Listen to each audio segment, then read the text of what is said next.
La semana pasada me tocó ver en muchas redes sociales del extranjero cómo reportaron esta manifestación que hubo aquí en la capital en contra de lo que decían la gentrificación. Esto derivó, como ya lo vimos, en violencia, que fue lo que se destacó en muchos medios, sobre todo de Estados Unidos. Pero, ¿qué es realmente la gentrificación? Un fenómeno que está presente en grandes ciudades, en grandes metrópolis, en las ciudades más importantes del mundo y que pues no tiene, al igual que una sola forma de verlo, no tiene una sola solución. Veamos.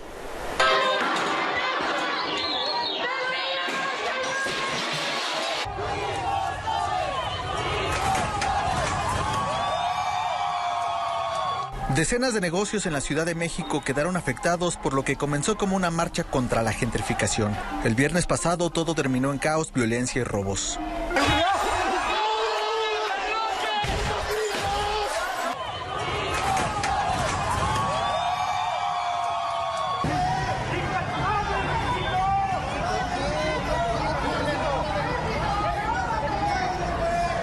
Los manifestantes responsabilizaron sobre todo a estadounidenses por el aumento en los precios en renta en colonias como Roma, Condesa, Juárez y Escandón, traducido en lo que acusaron como un aumento desmedido de la gentrificación.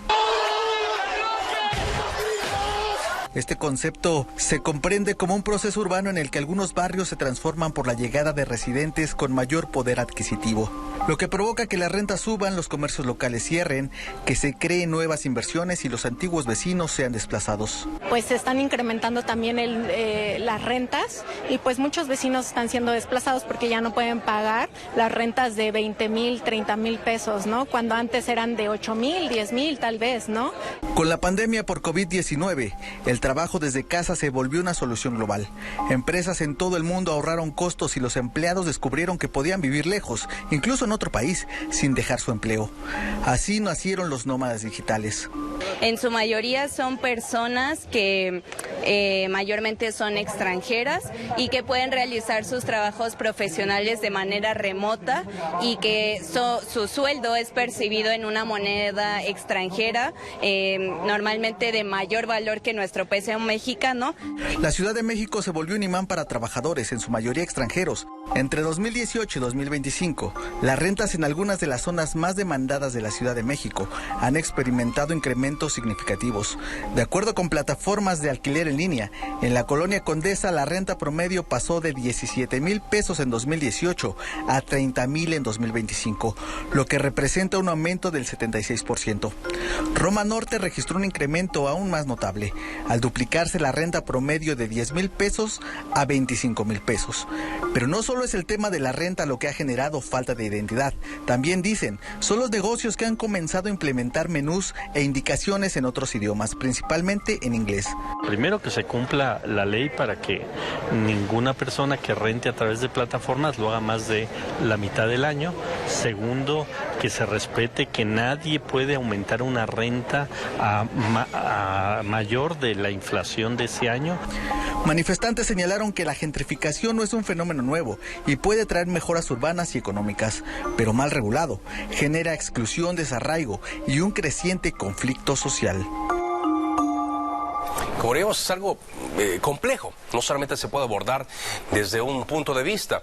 Si bien la gentrificación trae beneficios, también trae estragos, como lo veíamos, trae perjuicios, sobre todo para quienes originalmente eran los propietarios de estos lugares y que se ven forzados a dejarlos.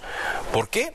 De acuerdo a lo que coinciden muchos de las definiciones, la gentrificación, dice, es la transformación de un espacio urbano deteriorado o modesto en un área más adinerada y elegante tras la llegada de personas con mayor poder adquisitivo a la zona, lo cual puede causar el desplazamiento de los residentes originales, ya que los precios de la vivienda, el alquiler y el de los bienes y servicios de las zonas aumentan significativamente. También deriva en planes de intervención urbana y arquitectónica dados por entes tanto públicos como privados que buscan impulsar el crecimiento 1% del mercado en la zona de influencia. Hay varias acepciones, ¿no?, que pudo haberse dado. De hecho, la etimología del término pues viene de Inglaterra, y en algún momento se propuso que en español se llamara elitización, aristocratización o aburguesamiento, pero algunas de estas alternativas no recogen los matices de este proceso. Pues la RAE desde 2023 tiene el verbo gentrificar y el sustantivo gentrificación.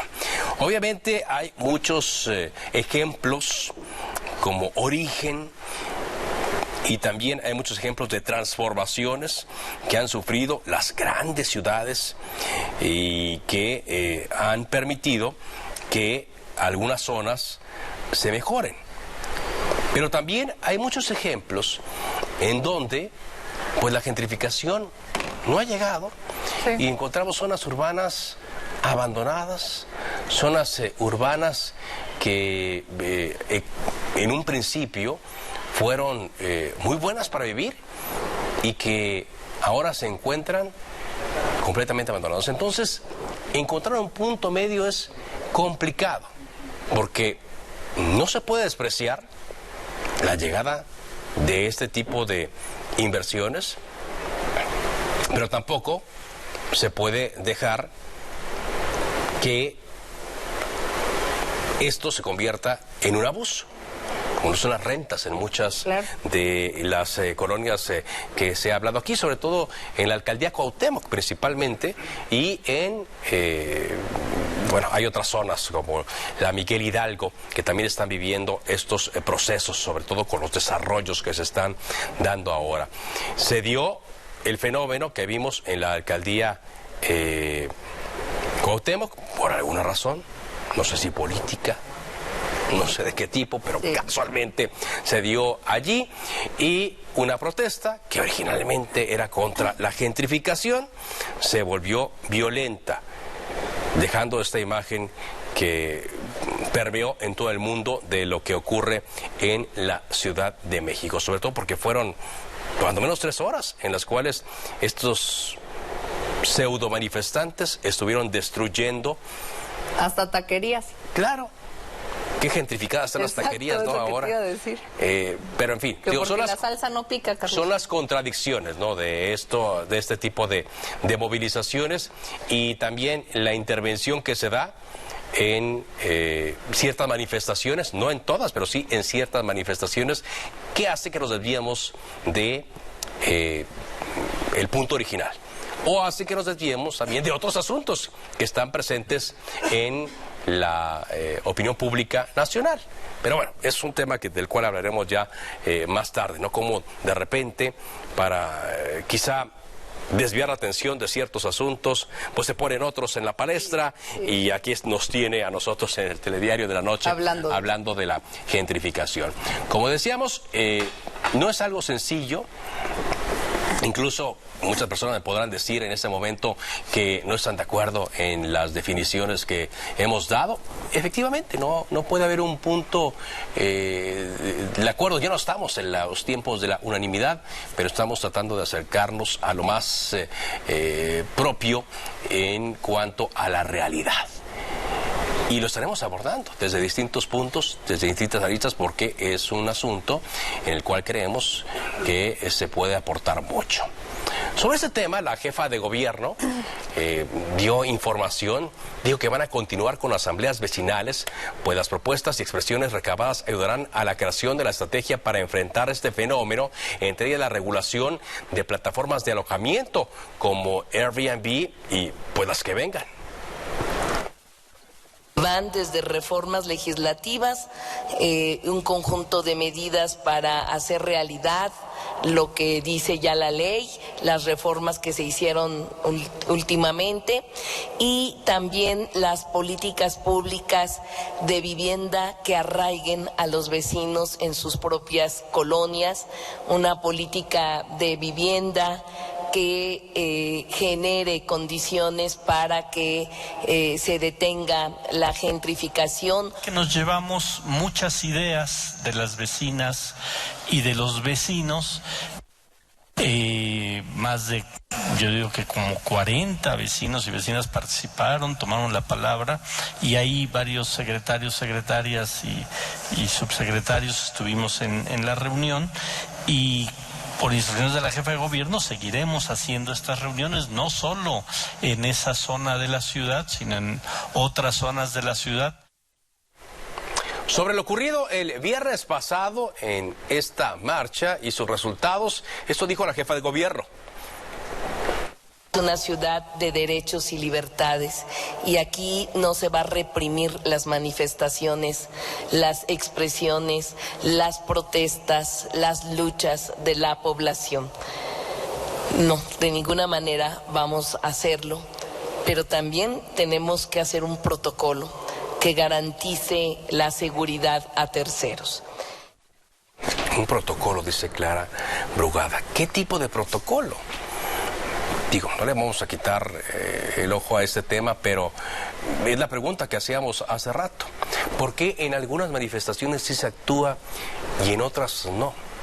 ¿Por qué existen estos bloques negros o este bloque negro que infiltra concentraciones, manifestaciones con demandas legítimas y provocan este tipo de destrozos?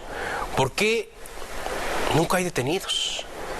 ¿Por qué no sabemos quiénes conforman estos grupos? ¿Quiénes los financian? ¿Quiénes los llaman? Digo, si el Estado quisiera, y del Estado estoy hablando al poder que representa la Ciudad de México, pues ya hubieran averiguado y ya hubieran exhibido. Tienen muchas maneras de exhibir a personas. Bueno, lo han hecho, ¿no? Para empezar en la mañanera. Pero pueden hacerlo de muchas formas y en este caso no lo hacen. ¿Por qué? ¿Cuántas veces más veremos a estos encapuchados, encapuchadas, llevando a cabo este tipo de actos que son contradictorios, ¿no? Como esto que nos mencionabas, Paula, de las taquerías. Como también, pues, entender que esto es una protesta, esto es una rapiña, es un robo. O sea, están cometiendo delito sobre delito. Sí, claro. Ni no es la protesta social, ¿eh? Es lo que le queremos preguntar a Clara Brugada, si eso realmente ocurre. O sea, si esto es justificable. Y si no, esto permeará en otros lugares para que ocurra. Porque vamos, esto pasó desde Paseo de la Reforma, que es donde me parece está así, entiendo, está este Starbucks, pues hasta la Condesa, ¿no? Estamos hablando de un perímetro bastante amplio. ¿No? En el cual aquí vemos a la policía, pero pues ya espantando simplemente a los delincuentes, y pues nos gustaría mucho preguntar. Vamos a insistir con las autoridades. Hoy ya me dicen que no se pudo la llamada con el secretario de Seguridad de la Ciudad de México. Vamos a hablar de este y otros temas. Vamos a ver si más adelante es factible, es posible. Pero bueno, tampoco quiero desviarme de los dos puntos, ¿no? La gentrificación es un fenómeno que ocurre en Ciudad de México, como en otras grandes ciudades, pero este asunto lo abordé por lo que dijo la jefa de gobierno, Clara Brugada. Y esta imagen que hemos visto una y otra vez. Javier Suárez, tienes más del tema. Volvemos contigo, Javier. Carlos, muchas gracias. Comentabas hace unos momentos una protesta, una manifestación muy mal enfocada.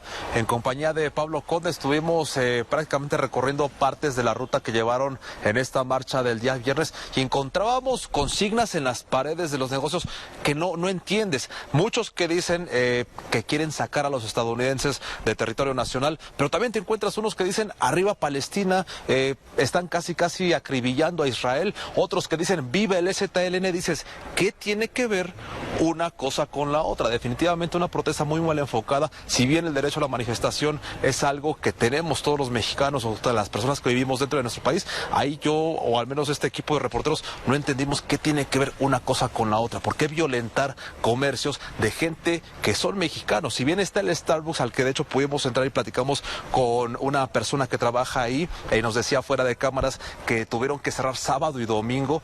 Vimos que todavía no está al 100%, tiene varias tablas para cubrir el lugar y que no entre también tanto aire, tierra y demás. Todavía les van a llegar a poner vidrios y demás. Nos comentaba, está entre 60,000 pesos lo que están perdiendo, lo que perdieron sábado, y también el domingo otros 60,000 pesos. Pérdidas muy costosas, Carlos. Y a otros restaurantes a los que íbamos y que nos decían, esto es de mexicanos, el dueño es mexicano, los empleados somos mexicanos y los únicos afectados somos nosotros, los mexicanos. Escuchemos. Nos rompieron todas las ventanas.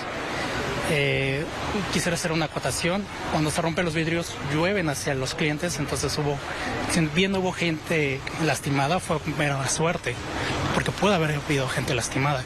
Nos rompieron la pérgola, que está puesta ahí, sobre todo la parte del techo, y sillas y mobiliario en general. Vi algunos conceptos que ellos tenían, y pues bueno, aquí lamentablemente esto no pertenece a ningún extranjero, esto pertenece a un mexicano, bueno, a varios mexicanos que se unieron para hacer en sociedad y poner el restaurante.